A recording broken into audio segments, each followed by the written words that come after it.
ಆತ್ಮೀಯ ಬಂಧುಗಳೇ, ಇವತ್ತು ನಾವೆಲ್ಲ ಹೊಸಪೇಟದಲ್ಲಿ ಸೇರಿದ್ದೇವೆ. ಒಂದೊಂದು ಮಾತು 5 ಗ್ಯಾರಂಟಿ ಅಷ್ಟೇ ಅಲ್ಲ, ಈ 5 ಗ್ಯಾರಂಟಿಗಳ ಜೊತೆಯಲ್ಲಿ ನಾವು ಏನೇನು ಹೇಳಿದ್ದೇವೆ.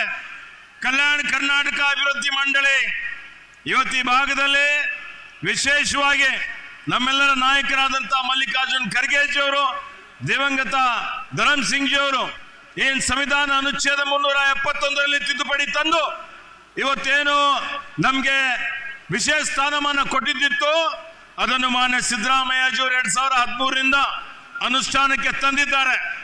ಚುನಾವಣೆ ಪೂರ್ವದಲ್ಲಿ 2 ವರ್ಷಗಳ ಕೆಳಗಡೆ ನಾನೇ ಕಾರ್ಯಾಧ್ಯಕ್ಷನಾಗಿದ್ದೆ.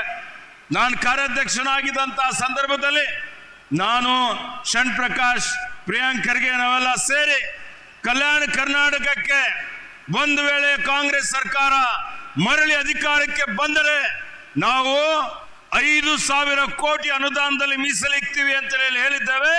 ಕೊಟ್ಟ ಮಾತಿನಂತೆ ಕಲ್ಯಾಣ ಕರ್ನಾಟಕದ 42 ಕ್ಷೇತ್ರಗಳಲ್ಲಿ ಅಭಿವೃದ್ಧಿ ಮಾಡಲಿಕ್ಕೆ ಮಾನ್ಯ ಮುಖ್ಯಮಂತ್ರಿಗಳು 5,000 ಕೋಟಿ ರೂಪಾಯಿ ಅನುದಾನ ಮೀಸಲಿಕ್ಕಿದ್ದಾರೆ. ಈಗ 5,000 ಕೋಟಿಯ ಕ್ರಿಯಾಯೋಜನೆ ಮಾಡಿ ಅದನ್ನು ಅನುಷ್ಠಾನ ಮಾಡುವಂತ ಕೆಲಸ ನಾವು ಮಾಡ್ತಾ ಇದ್ದೀವಿ ಅಂತ ಹೇಳಿ ಬಹಳ ಹೆಮ್ಮೆಯಿಂದ ಹೇಳಿಕೆ ಬಯಸ್ತಾ ಇದ್ದೀನಿ.